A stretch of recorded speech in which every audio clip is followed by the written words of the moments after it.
Bueno, bienvenidos, hermanos. Bienvenidos a la clase de Ministerio Pastoral. Hoy vamos a iniciar un nuevo subtema, y aunque en la previa estábamos comentando algunas cosas de la familia, y ese es el objetivo, hoy yo me voy a permitir profundizar un poco más en el tema de la familia. El título se llama La Pastoral para la Vida Familiar. Ahorita les pongo la presentación. Quiero hacer solo una pequeña introducción al tema. Este tema surgió hace algunos años, cuando Dios me permitió a mí estar en la administración nacional. Yo creo que pues ya hace como unos 15 años, yo creo, ¿no? Por ahí. Y en aquellos años me senté yo a platicar con el hermano Ausencio Arroyo, que ustedes conocen bien. Él había sido mi director en el seminario, y después de algunos años, de 22 años, 23 años, Dios me permite a mí llegar a la administración de la iglesia muy joven. Y porque todos los demás compañeros ya eran ministros grandes. Y por la gracia de Dios, el concilio me dio el voto para yo entrar a ser parte del Consejo Ejecutivo General en México. Y ya había participado yo en el Consejo de Administración. Y, pero la anécdota es esta: entrando ya a la Administración Nacional, me doy cuenta que todo estaba muy bien, había mucho trabajo que hacer, muchos retos. Yo lo asumí con mucha responsabilidad y mucho gusto, porque pues era una gran oportunidad, pero detecté algo que tuve que confrontar con mis compañeros: el tema de la familia, ¿de acuerdo? Y ya había yo entrevistado a algunos ministros, compañeros ya más grandes, ya que estaban casi en retiro, y preguntarles cómo estaba el tema de la familia. No sé allá en aquellos países donde ustedes están, pero acá en México, en los años 50, 60, se acostumbró que decían, la iglesia es primero, y después la familia, y después nosotros mismos. Se hacía esta jerarquización donde la obra es primero, la iglesia es primero, y después abajo la familia, y después nosotros. Y tenía cierto sentido en el objetivo de atender y de amar la obra y de amar a Dios con todo el corazón y de servirle de la mejor manera, pero empezamos a profundizar en el texto bíblico, y el texto bíblico es orientador. Y hay veces que el texto bíblico, haciendo una relectura y una profundización, el texto bíblico, uno tiene que estar dispuesto a hacer algunos ajustes. Y el tema de la familia tuvimos que situarlo en su justo lugar, ¿no?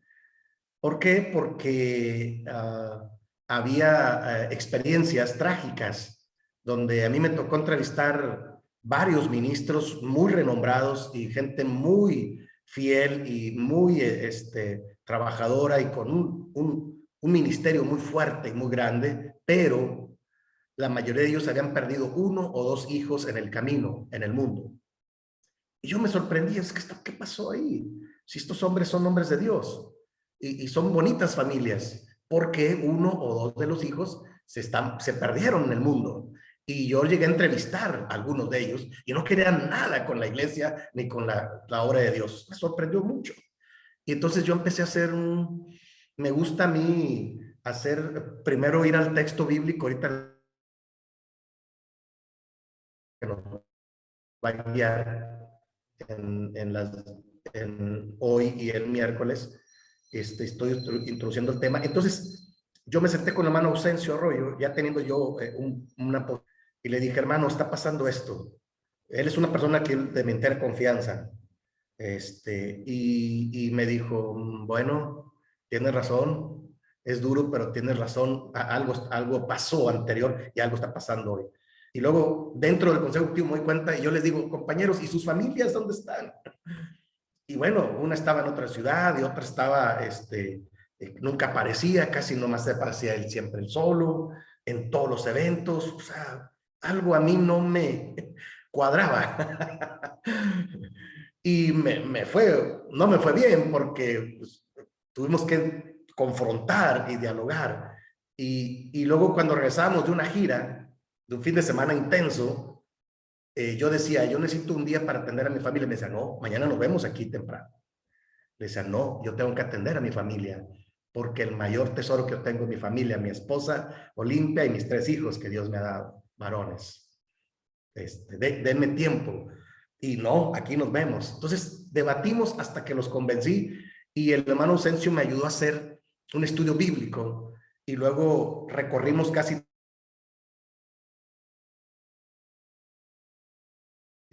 la pastoral para la vida familiar y trabajar con los pastores, con sobrevedores, con ejecutivos, sobrevedores y directores nacionales en esos años.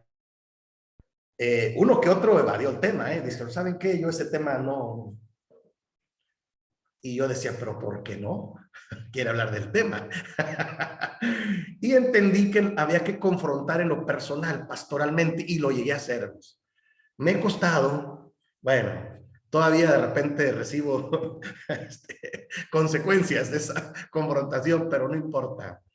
Yo de manera sana tuve que confrontar y decir, cuidemos, si Dios nos da una familia, cuidemos de esposa primero, cuidemos los hijos y luego atendamos la iglesia, porque no se dice, hay un dicho aquí en México que se dice, no se vale ser candil de la calle y oscuridad de la casa. Entonces, yo me planteé ahí y luego Dios me permitió estar ahí 10 años en el Consejo Ejecutivo. Entonces, tuve tiempo suficiente para hacer reflexión y los nuevos líderes que iban incorporando, yo les decía, hey, su familia, ¿dónde está? ¿Cómo está? Cuando yo visitaba a los sobrevedores para atenderlos, yo les decía, primero, comemos juntos, cenamos juntos y quiero conocer a tu familia. ¿Cómo está la familia? Y luego hablamos de lo administrativo y de la iglesia y todo lo que quieras, pero primero quiero conocer tu familia. ¿Cómo estamos? Para saber qué necesitan, ya siendo yo el líder, ¿no? Así trabajé, como dije. Y cuando hubo reuniones del Consejo de Administración, yo le dije, sí, el administrador con su esposa, y yo traje a mi esposa. Y entonces hicimos reuniones de administradores con esposa. Administración. Algunas hermanas todavía tienen bonitos recuerdos de esa. Fue la única etapa en la que yo me planté y pude lograr de administradores con esposas. Sí, solos no, solos no. Tenemos familia y tenemos compañera y hay que integrarla al trabajo. ¿Y qué costó un poco más? Sí, costó un poco más, pero lo logramos varios años. Después, no sé, ya cambió el enfoque, pero yo me planto ahí. Cuando me invitan a mí, yo les digo, ya saben cómo yo trabajo. Ustedes me invitan a ir, entonces hay que hablar del tema. Ahora, voy a poner la presentación, hermanos, que he preparado, que nos va a servir para estar guiándonos por los diferentes subtemas. Como dije, es un tema que surgió por una necesidad que nosotros teníamos y le llamo así, la pastoral para la vida familiar.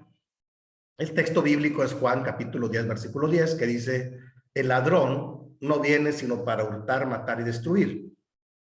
Jesús dice, yo he venido para que tengan vida y para que la tengan en abundancia o en plenitud, ¿sí? Entonces, yo les decía que esto para mí es muy importante, primero para los pastores, porque un pastor que tiene una vida plena, una vida completa, cuidada, integral, entonces va a poder atender bastante a la más congregación, ¿no? Y en la introducción pongo una referencia.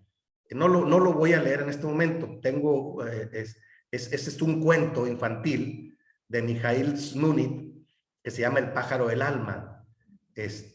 Por ahí se lo recomiendo. No sé, yo lo tengo en físico. Es un cuento infantil. Mijail Snunit es un judío que escribe literatura infantil y él hace una reflexión para decir que nuestra mente es como si existiera un pajarito que está abriendo cajones. Y porque nosotros nunca, casi nunca queremos abrir el cajón, los cajones que nos incomodan. Y entonces él hace reflexión y dice que, pues que debemos tener la apertura para poder abrir todos los cajones y revisarlos para que nosotros podamos tener una vida en plenitud. A grandes rasgos, a ver si lo pueden conseguir por ahí, no sé, a lo mejor el hermano Abraham nos puede ayudar para que lo... Hoy en día en electrónico circula mucho, ¿no? Se llama El pájaro del alma por Mijail Snunit. Está interesante, a mí me servía este cuento, yo lo llevaba a las sesiones y yo lo leía, porque me gusta leer cuentos. Pues tuve 3 hijos varones, gracias a Dios, y yo le leía cuentos, tengo enciclopedias de libros, y a ellos les gustaba mucho y aprendieron mucho. Ahora que estudio psicología me doy cuenta que fue maravilloso porque desarrollaron la creatividad de ellos. Y de hecho son músicos, ellos tocan música y bendito Dios, parece que Dios me dio la dirección, pues, aunque yo era un joven cuando empecé a ser padre, pero bueno, uno va aprendiendo, ¿no, hermanos? Con los hijos, la familia también es un lugar para aprender. Y entonces yo se los leía, les decía, hermanos, escuchen este cuento, denme 10 minutos, y yo se los leía y al final sacábamos conclusiones. ¿Qué conclusiones sacan de esto? Y lo notaba en el pizarrón. Pues que hay que estar dispuestos a que el pájaro del alma es como nuestra conciencia, ¿sí? Que a veces abre cajones, dice, hay muchos cajones en nuestra mente, abre cajones que no queremos y los volvemos a cerrar. ¿Por qué? Porque no son agradables, ¿no? Pero el tema de la familia es un tema que hay que reflexionar de vez en cuando, con profundidad, como hoy. O sea, yo estas 2 sesiones, me van a disculpar, pero yo no voy a hablar de ninguna familia porque no es correcto. Cada familia es diferente. Pero yo trabajo en el mes de diciembre, trabajo el tema en la iglesia, ¿sí? Y ¿saben cómo le llamo? Apenas prediqué el sábado, ya la introducción, le llamo familias en restauración. Y tengo varias afirmaciones que he ido acuñando a través de los años de pastor y tengo varias afirmaciones, cuando menos 4 o 5, y la primera de ellas es que no hay familias perfectas, aunque algunas aparentamos serlo. ¿De acuerdo? No hay familias perfectas. El texto bíblico, y yo se los he comprobado con la Biblia, el texto bíblico que habla de Abraham, Isaac, Jacob, David, Moisés, estos grandes patriarcas, y nosotros estamos acostumbrados a ver las proezas que Dios, cómo Dios los usó.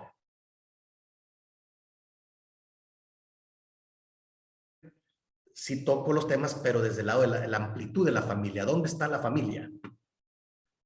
Y bueno, el sábado pasado me tocó predicar, analicé la vida de la familia de Job, no de Job, de la familia de Job, que está alrededor. ¿Por qué está en crisis y por qué está pasando por esto? Y tratar de entender que las familias así estamos. Tenemos picos altos, donde todo está en bendición, y tenemos picos bajos, donde de repente hay problemas, hay enfermedades, hay carencias, y la familia tiene que aprender a depender del poder y la soberanía de Dios para salir adelante, ¿de acuerdo? Entonces, el tema de la familia es un tema que les digo, yo cada año mínimo lo toco con la iglesia de manera seria. Y bueno, en este curso yo lo pongo siempre porque ya hablamos las primeras sesiones, hablamos de la conversión, hablamos de la espiritualidad, hablamos de los dones, pero la familia es uno de los temas importantes, ¿de acuerdo? Me parece. Y ahí está la introducción. Ojalá y podamos conseguir el cuento infantil, El pájaro del alma. Ahí se los encargo. Si alguien lo llega a tener, pues que nos lo comparta en electrónico, ¿no? Yo lo tengo en físico, tengo el cuaderno grande acá atrás en mi biblioteca, de esos libros que yo conservo. Y no es otra cosa más que estar dispuestos a reflexionar el tema con la mayor profundidad que Dios nos permita, ¿de acuerdo? Y luego, como un primer subtítulo, a mí me gusta hacer esta reflexión, cómo la pastoral es de todos los creyentes, ¿sí? Por eso cuando me invitó el hermano Abraham a dar esta clase, a mí me gustó mucho, porque yo veo hombres y mujeres, algunos más jóvenes, otros de más edad, entiendo que son familias diferentes y eso es una bendición. O sea, he aprendido yo a pastorear y amar a las familias como estén, ¿de acuerdo? Como estén. Hay familias que llegan aquí muy quebradas y hay que restaurarlas. ¿Están de acuerdo? Me ha tocado conocer personas que cuando llegan fracturadas. Hay que restaurarlas. Y entonces, y las familias de la iglesia, las que ya tenemos años en la iglesia, me parece que hay que hacer este círculo hermenéutico básico, ¿no? Como punto número 1, analizar la situación actual. ¿Cómo estamos hoy en día? No cómo estuvimos ayer o cómo queremos estar mañana, no, cómo estamos en este momento. Yo en el cierre del sermón, ya lo tengo diseñado, les pregunto al final, ¿en qué etapa está su familia, hermanos? Y entonces le dice, vamos a orar para que Dios nos ayude a salir adelante. Porque algunos han tenido pérdidas por el COVID y por enfermedades y todo esto. Imagínense, hemos tenido familias que han tenido la pérdida de 2 miembros de la familia. Y uno solo se imagina cómo deben de estar, pero son familias que están en una etapa de duelo muy fuerte. Algunos, yo decía, en la familia todos reaccionan diferente, porque somos diferentes, Dios nos hizo diferentes.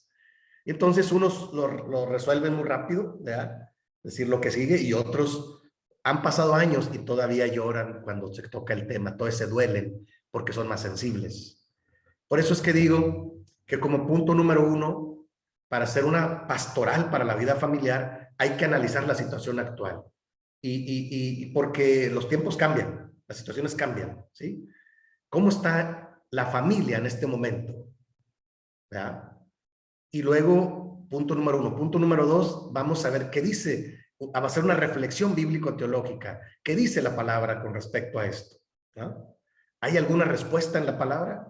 ¿Sí? ¿Hay algún ejemplo que podamos rescatar, alguna enseñanza en la palabra que pueda darle sentido a esta situación familiar? Como número 2. Y como número 3, hacer una pastoral integral, una pastoral más completa, ¿sí? Porque como dije, yo otra afirmación que tengo, aparte de que no hay familias perfectas, les digo, todos somos parte de una familia, ninguno somos seres aislados, todos somos parte de una familia, ¿sí? Y eso es importante entenderlo, somos parte de una familia. Por ejemplo, la semana pasada me tocó visitar a un hermano anciano de aquí de la iglesia, él tiene 95 años, es un hombre muy fiel y muy fuerte espiritualmente. Perdió a su esposa y perdió a una de sus hijas recientemente, en los últimos 3 meses. Es un hombre de fe, es un hombre que dice, hermano, sé que Dios tiene el control de todo, él ya tiene su bastoncito, es un hombre de muchos años aquí en la iglesia y fue pastor en otros lugares. Ya es un hombre que está en los 95 años, muy fuerte. Y entonces yo le decía, hermano, vine a visitarlo temprano, los días miércoles, porque yo mismo, hoy, los días miércoles, uso para ir al otro municipio que se llama San Nicolás de los Garza, Nuevo León, para ir a atender a mi familia, a mis padres. Una bendición que Dios me regaló ahora, después de que me fui 30 años al ministerio, regresé a mi ciudad y algo que recuperé fue a mis padres. Mis padres ya están grandes, mi padre tiene 88 años, mi madre 83. Y en la familia nos organizamos para que cada quien nos atienda un día a la semana. Ellos funcionan bien, tienen su casa, pero a mí me toca ir los martes. Ya le platiqué al hermano y me dice, hermano, qué bueno que me dice. Dice, porque yo me preguntaba, porque yo usted lo veo muy bien, me dice él a mí. Yo lo veo muy bien, entonces, pero yo me he preguntado, ¿el hermano tendrá familia? Sí, hermano. Tengo mis padres y me gusta ir los martes y llevarles de comer y comer con ellos y que se reventó la manguera de la lavadora, yo se la arreglo y platicar y escucho a mi padre sus historias del pueblo, del rancho, de joven, y ya me les ha dicho muchas veces, pero yo lo escucho. ¿Qué quiero decir? Que yo trato de poner en práctica todo lo que yo enseño, y especialmente con mis padres, que todavía los tengo, bendito Dios. Entonces el hermano le dio mucho gusto. Cuando yo le dije eso, dice, hermano, qué bendición, qué bueno. Dice, mire, yo lo escucho a usted todo lo que dice, todas las enseñanzas son muy buenas, pero ahora que me dice eso, me dice él, hermano, no se imagina cómo eso me llenó. Sí, hermano, todos somos parte de una familia.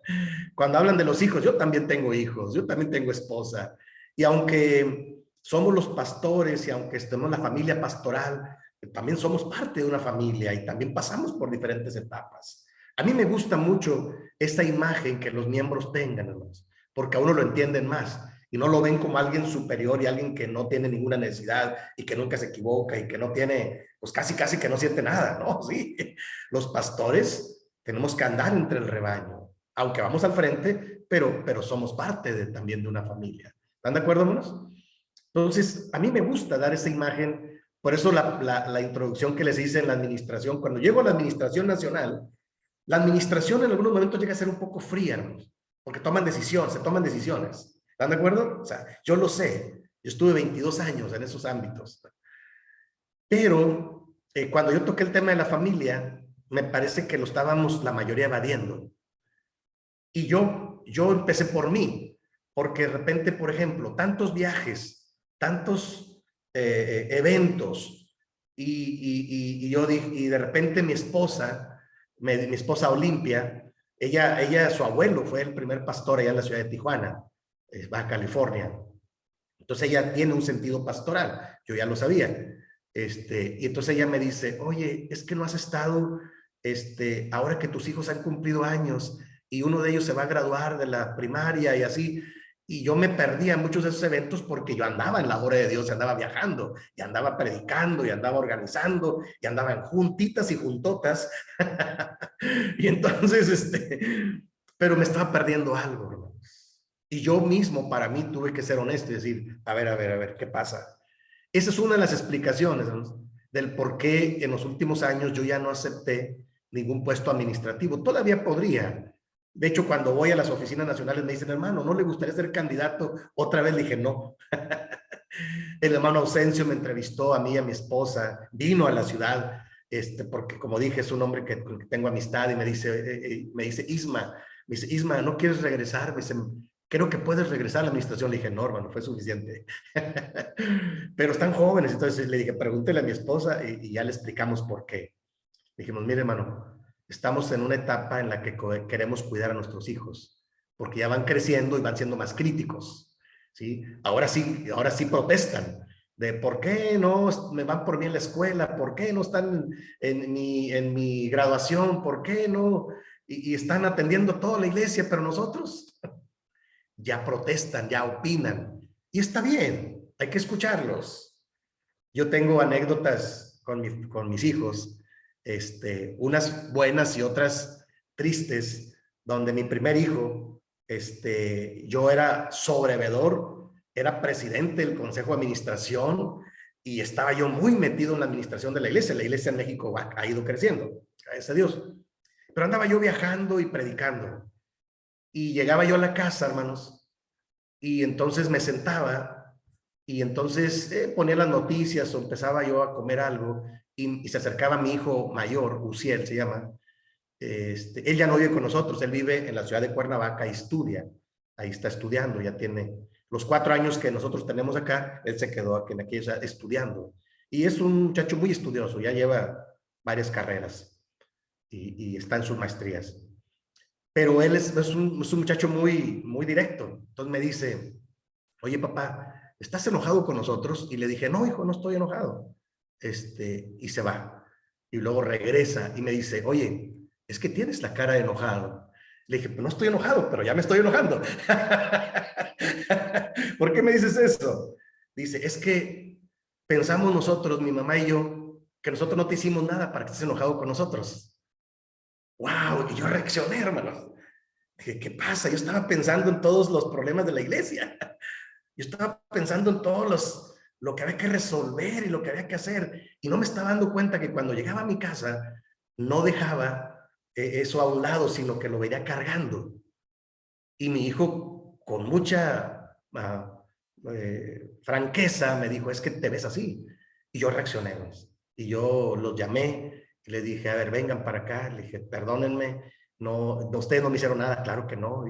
Son lo que yo más amo y por eso estoy aquí, por eso somos familia, pero yo traigo muchas cosas. Le digo, no estoy enojado, estoy preocupado, o estoy decepcionado, o estoy, no sé, estoy pensando qué voy a hacer, porque traía muchas cosas, me cargué de muchos puestos, vamos. De repente era director del consejo de administración, era sobrevedor, tenía el comité de las finanzas, tenía el comité de reforma al estatuto, y bueno, giras, predicaciones, cursos, capacitaciones. ¿Sí me explico, no? Eso ya fue algunos años, pero yo aprendí la lección y les pedí disculpas, le dije, vénganse, vamos a orar.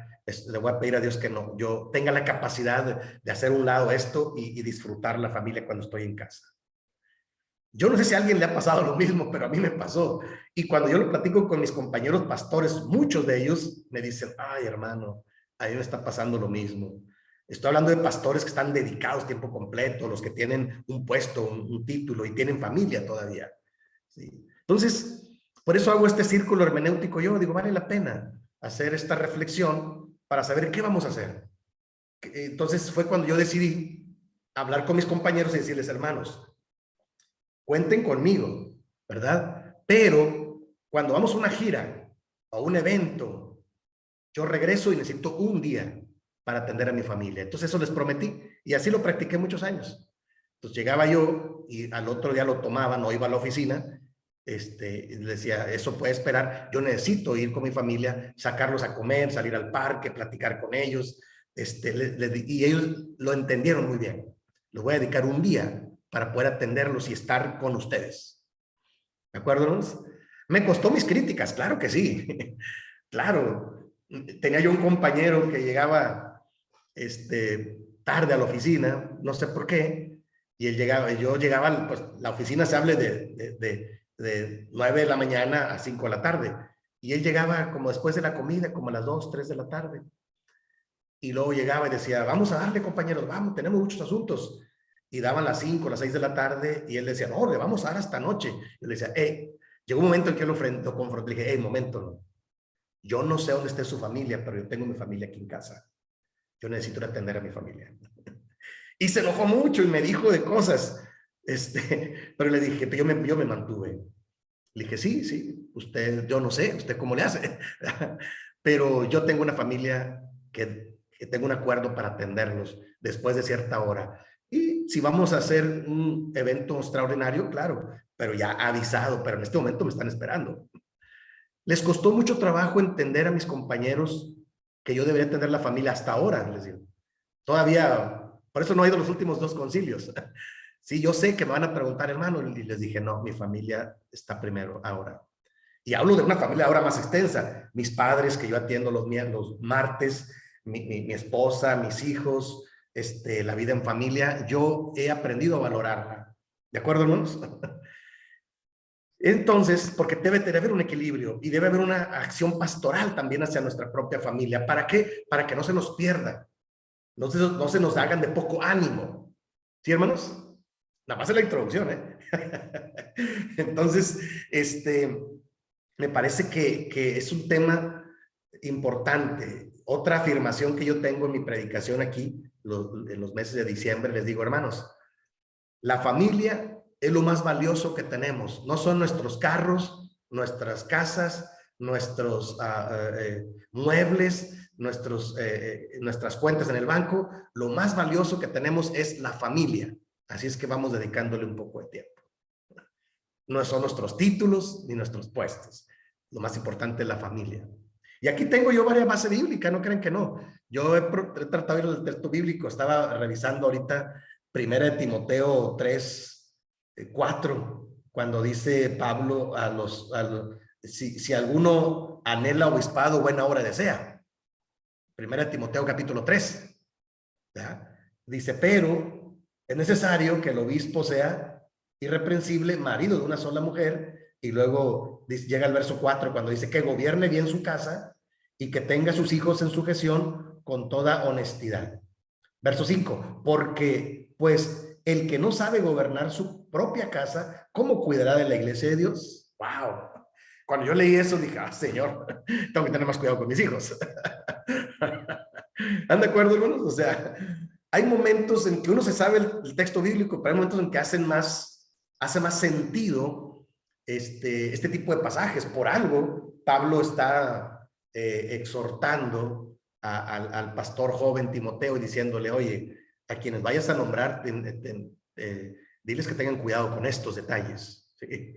Sí, buena obra desea, pero estos son los parámetros en los que debemos de movernos. Sí, sí, porque luego los tiempos cambian. Yo en lo personal estoy ahora un poco triste, porque cuando menos acá veo que los criterios cambiaron un poco. Y entonces yo tengo ganas de ir al concilio y decir, a ver, hermanos, ¿qué pasa con los criterios bíblicos? ¿Por qué los hacemos a un lado? ¿Por qué adaptamos nuestra vida a la influencia más fuerte? ¿Y por qué no rescatamos lo que el texto bíblico ahí dice de origen? Nos evitaríamos muchos problemas y conflictos. Pero es mi opinión.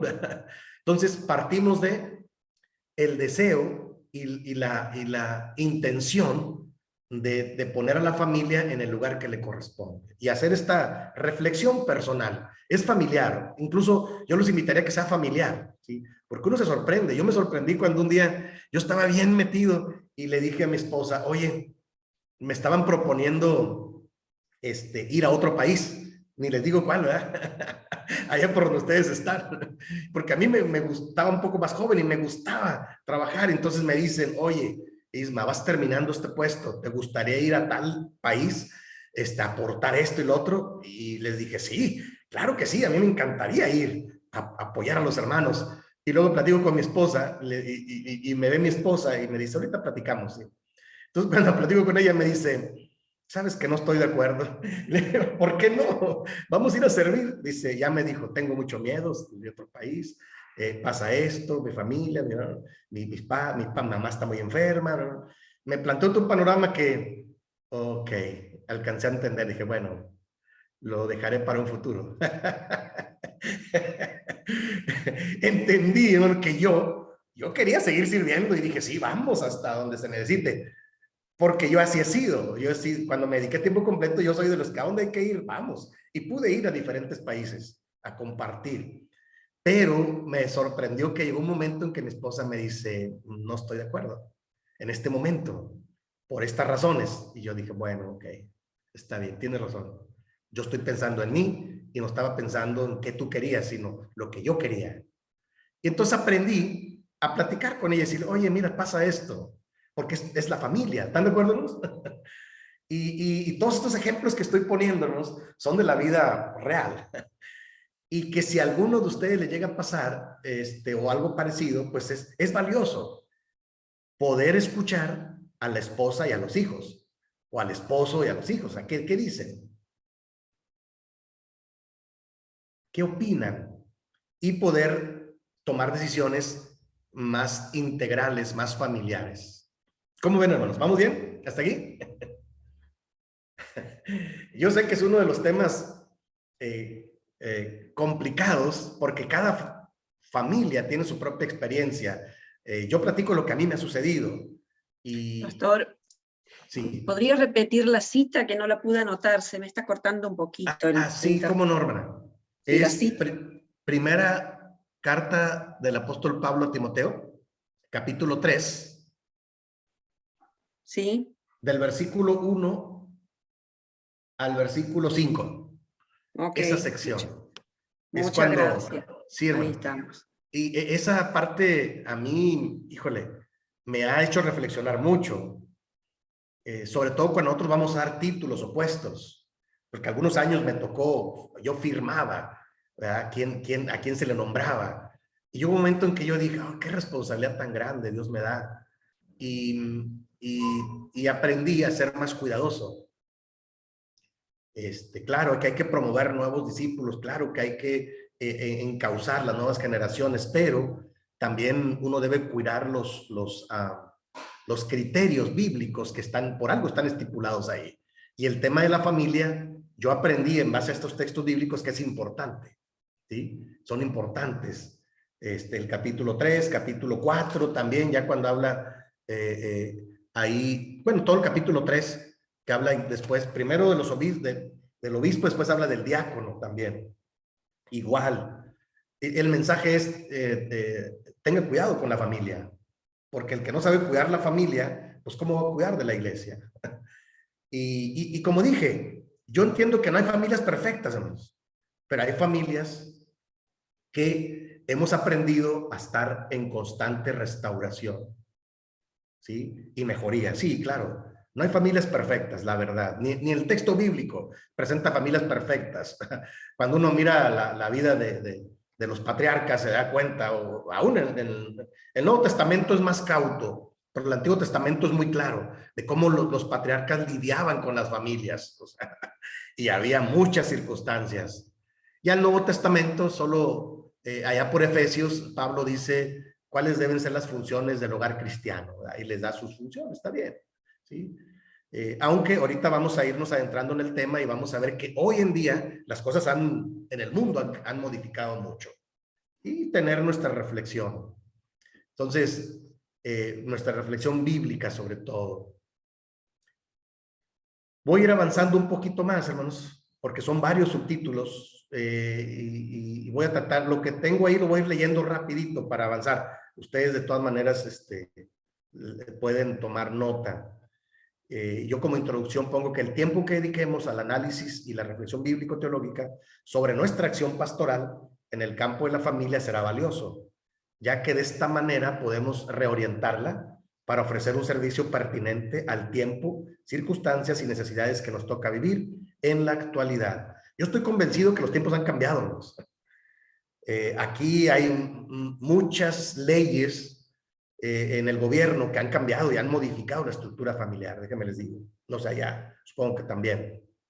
Y hay que tener cuidado, hay que hacer como pongo ahí, es un análisis, una reflexión bíblico-teológica para que exista una acción pastoral pertinente a los tiempos y circunstancias y necesidades que nos toca vivir hoy en la actualidad, ¿de acuerdo? O sea, no es lo mismo la familia hoy que hace 20 o 30 años. O sea, la sociedad ha cambiado y la sociedad impacta a gran manera a las familias de la iglesia también, claro que sí. Y como un primer subtítulo, hablo del impacto de los cambios psicosociales en las familias, de esto que yo estoy hablando, ¿sí? Solo rescato el subtítulo, ¿sí? No voy a leer todo para no tardarme tanto, porque el material es un poco extenso, pero sí quiero hablar, hermanos, acerca de que la sociedad, ¿qué quiero decir con este subtítulo? Que hay un impacto en los cambios psicosociales que se van dando, como nosotros decimos, en el mundo o en la sociedad, en las familias, ¿sí? Y este trabajo yo lo hice ya hace algunos años. Me parece que incluso había que incluirle otros retos más, como el asunto de género, ¿sí? El asunto de lo que estaba de moda ahora está debatiéndose, el aborto, la equidad de género, la discriminación, no lo sé. Pero en los años que yo hice este tema y que lo recorrimos casi todo el país trabajando con pastores para hablar de la pastoral para la vida familiar, hablamos de que hay que tener cuidado en el impacto de los cambios psicosociales. ¿Qué quiere decir? Que lo que pasa en la sociedad sí le influye a la iglesia, a algunas de las familias de la iglesia, no a todas. Algunas familias están muy fuertes, están muy comprometidas y esas, bendito Dios, no te mueven la estructura de lo que pasa, pero a otras sí, hermanos. Eso es lo que quiero decir. O sea, a algunas familias de nuestra congregación sí les pega fuerte el impacto de los cambios psicosociales que se van dando, ¿sí? Cómo se van aprobando nuevas leyes. Y son cosas que hay que meditar, que no se introduzcan en la iglesia sin reflexión. Y si ya se introdujeron, bueno, ¿cómo las atendemos pastoralmente? Y ahí yo hablaba de tres temas, hablaba de la migración. En aquellos años que yo lo hice todavía había mucha migración, mucha gente, especialmente los varones iban a trabajar a Estados Unidos o a las fronteras y dejaban las familias solas. Entonces yo hago en esta sección una crítica, una autocrítica, es decir, hay que tener cuidado con estas familias solas, ¿sí? Yo en Tijuana, los 8 años que fui pastor en Tijuana, veía familias muy desintegradas. Iban de hecho de tránsito, querían ir a Estados Unidos a ganar dólares. pero ¿qué costo tenían? Se desintegraba la familia.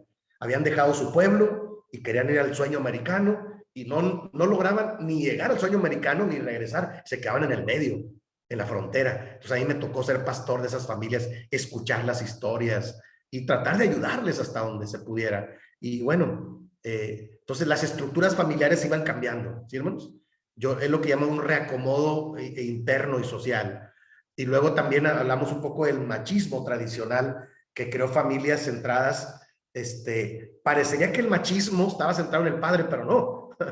El concepto de machismo, hermanos, en México, cuando menos, está más centrado en la mamá. O sea, la figura de la mamá es una figura muy fuerte, ¿sí? Y el machismo no es otra cosa más que una reacción de un poco de celo a eso para imponerse, ¿sí? Y bueno, también se dan historias trágicas ahí, ¿de acuerdo? Y entonces, como último punto ahí, yo hablaba de la nuclearización, o sea, la familia como núcleo, ¿sí? Que debe cuidarse, el núcleo de la familia. Eh, por ejemplo, a mí me tocó vivir fuera de mi ciudad 30 años y a mi esposa pues también, y vivimos en diferentes ciudades donde no teníamos familia más que la iglesia. Y entonces nosotros aprendimos a fortalecer nuestro núcleo como familia. O sea, nosotros somos familia, somos papá, mamá y un hijo, dos hijos, después tres hijos, pero nosotros somos la familia. Nuestra familia extendida está allá en Tijuana, está en Monterrey, está en Estados Unidos, algunos, pero nosotros somos el núcleo como familia y tenemos que cuidar esto, ¿sí? Como la familia como un núcleo, fortalecerlo, ¿sí? Y trabajarlo con diálogo, con atenciones, con cuidado. Bueno, era uno de los temas importantes para cuidarlos del impacto de los cambios que se dan en la sociedad. Son los impactos psicosociales en las familias. Como dije, hoy en día hay otros impactos, ¿eh? Porque estamos hablando de qué pasa hoy, cómo está la familia hoy. Y bueno, no sé allá, hermanos, pero aquí en México es muy común ahora las parejas. Ahorita voy a ir a ver, ahorita vamos a ir a ver los modelos de familias, pero aquí está muy de moda las familias de un solo, dos hombres, dos mujeres. Yo estoy sorprendido, ¿no? O sea, que yo todavía soy formado a la antigua. Pero a mí me preocupa cuando llevo a mis hijos de paseo y veo parejas que se están paseando ahí. Qué raro. Entonces me preguntan, los hijos preguntan, ¿no? ¿Y papá, y qué pasa? Y entonces yo lo tengo que explicar con mucho cuidado porque aquí es muy delicado la discriminación. Decirle, mira, son personas que han decidido hacer esto. Ellos creen que tomaron la mejor decisión para vivir juntos, pero pues hay grandes riesgos. No van a poder tener familia, por ejemplo. No, que lo adoptan y que lo inseminan y cosas de esas, bueno, es otra cosa, pero no pueden ser familia tan estable porque no pueden tener descendencia. Y entonces yo les hago ver a mis hijos cuáles son los grandes riesgos de ese tipo de modelos, pero la verdad es que existen.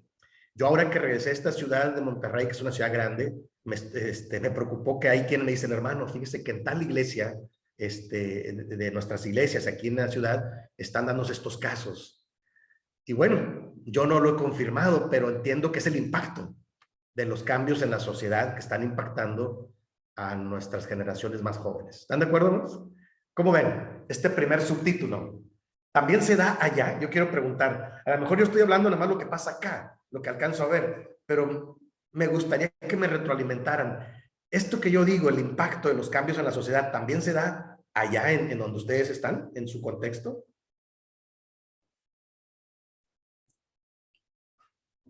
Con Dentro, confianza. Sí, den- hermano.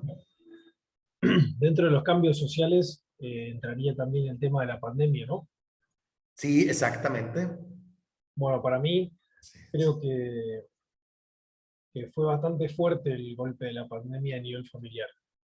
O sea, mostró muchas cosas, porque por lo menos al principio de la pandemia, eh, la iglesia se redujo bastante a la familia. Y a veces en vez de ser algo bueno y que motive, terminaba siendo lo contrario, ¿no? A veces muchos chicos, yo estoy en el grupo de jóvenes, y perdimos a muchos chicos adolescentes en esa época. y uno se sorprendía porque estaban más obligados de compartir el culto con sus padres, y bueno, es complicado.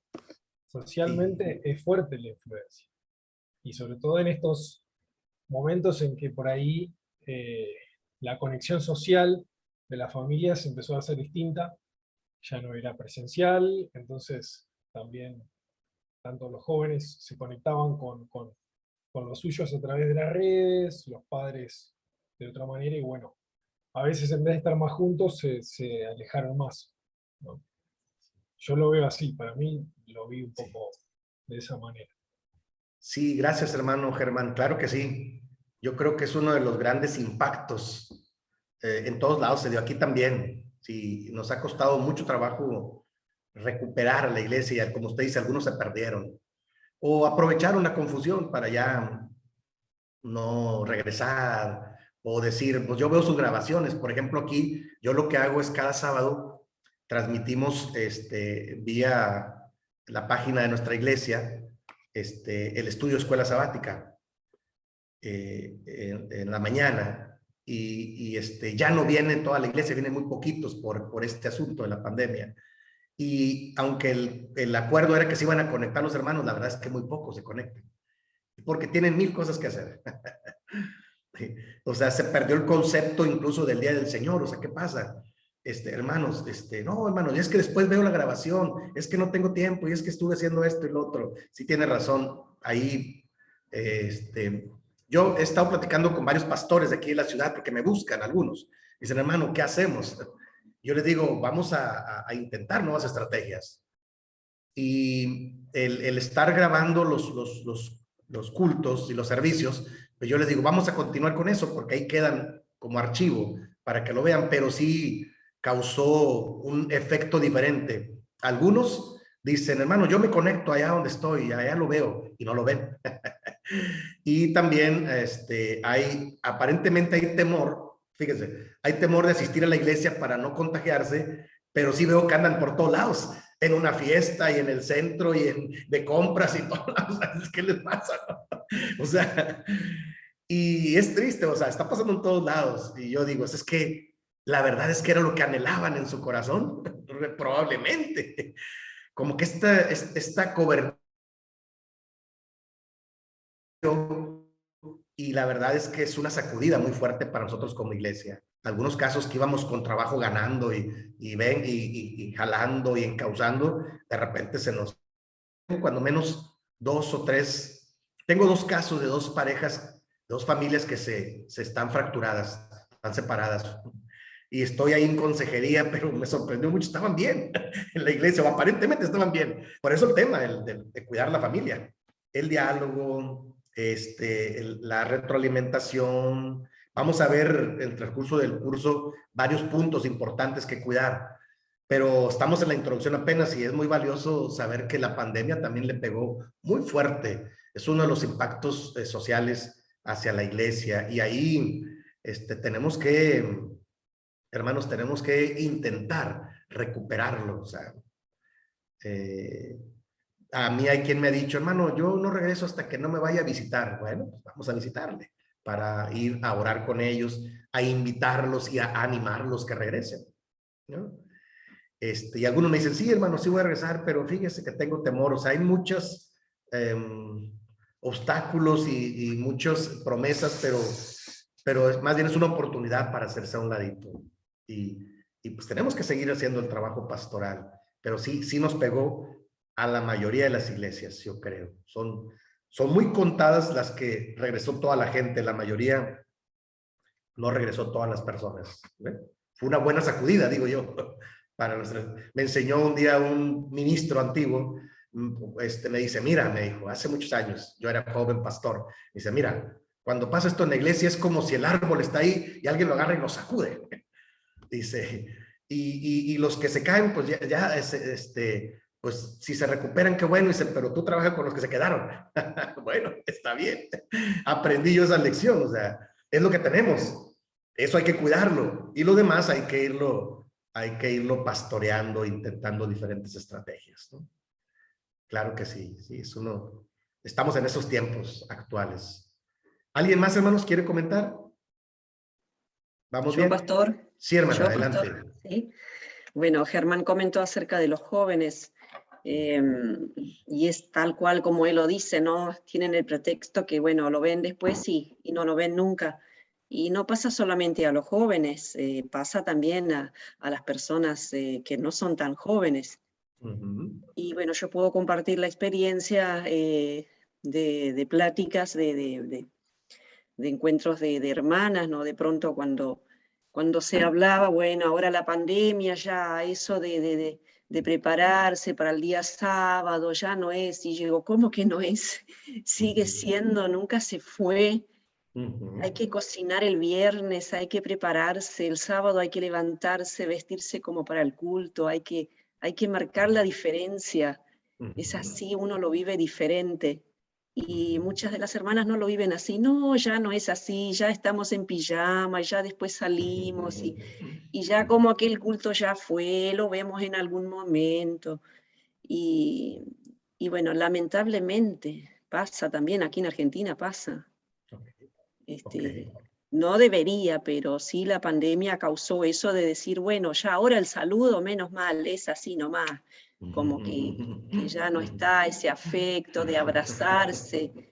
Y muchas Sí, personas lo que más sufrimos es esto, nosotros queremos abrazarnos, queremos claro. darnos esa hermandad, estrecharnos la mano, compartir, más allá de que, bueno, ya no se comparte, disculpe, no se comparten ciertas cosas porque ya no se puede, sí, hay que tener cuidado y hay que prevenir, ¿no? De no compartir mate, de no compartir muchas horas, ni estar encerrados en ambientes cerrados, pero sí, hay muchas opciones que sí podemos hacer.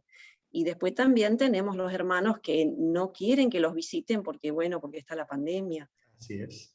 Y nosotros hemos hecho grandes esfuerzos en igual mantener, seguir haciendo los estudios, dábamos el estudio todo el tiempo con el barbijo puesto a pesar de esa incomodidad y no hemos dado distancia en eso, o sea, estuvimos ahí, ¿no?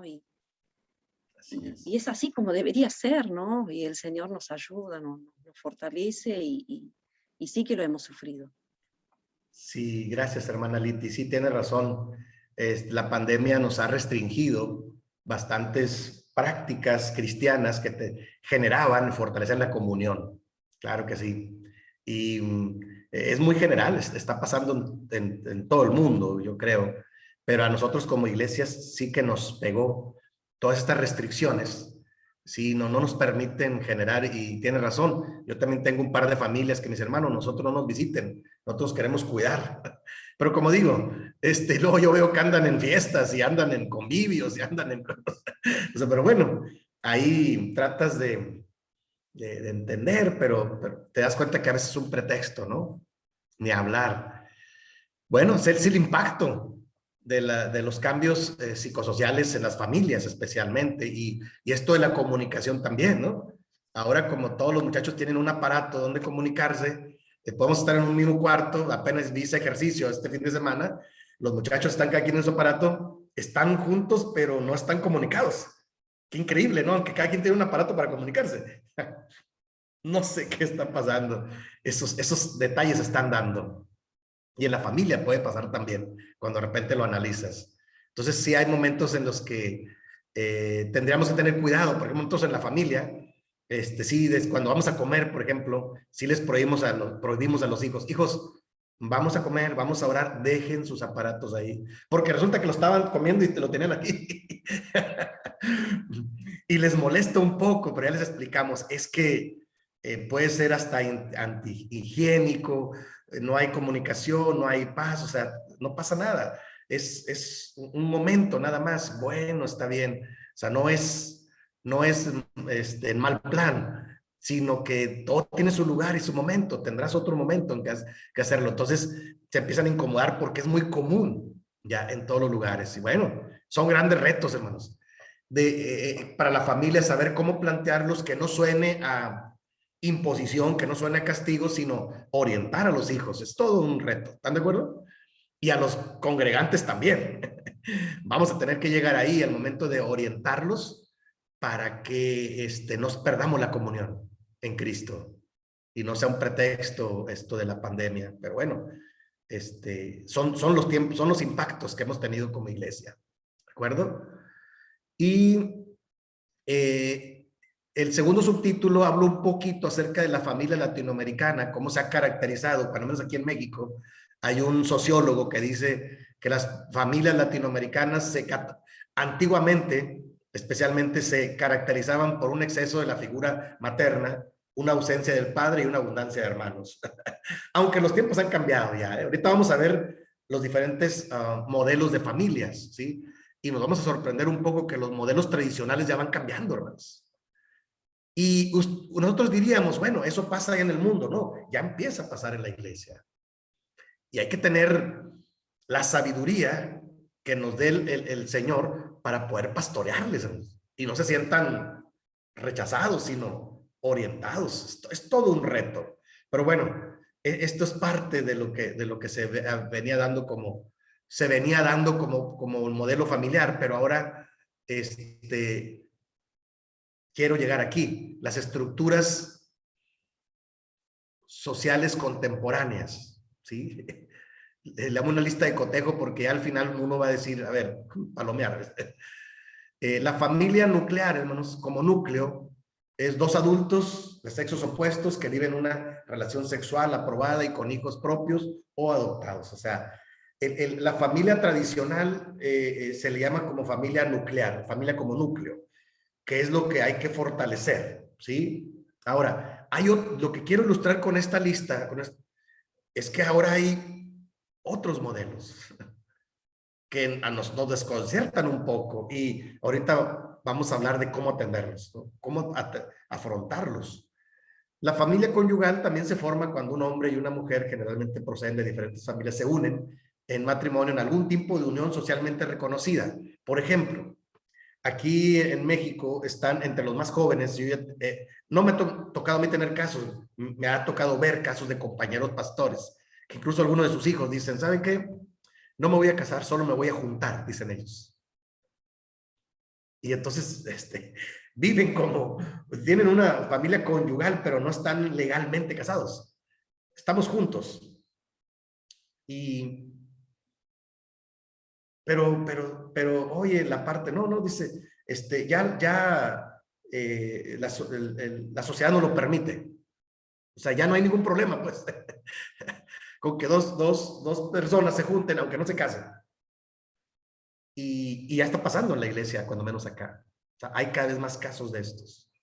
Y uno tiene que orientarlos, ¿no? Ahora, la familia, unipaterna, es cuando no existe la presencia de uno de los padres operativamente. ¿Qué quiere decir? Que hay muchas familias que funcionan solo con el papá o con la mamá. Porque la otra parte, el cónyuge, está trabajando o está muy ocupado, y es donde yo digo que hay que tener mucho cuidado, ¿sí? Para tener un equilibrio en la familia, porque sí hay familias unipaternas. Hace muchos años, se estilaba que la mujer era la que se quedaba con los hijos, pero ahora ya hay muchos casos donde el padre es el que se queda con los hijos, por alguna fractura que se da.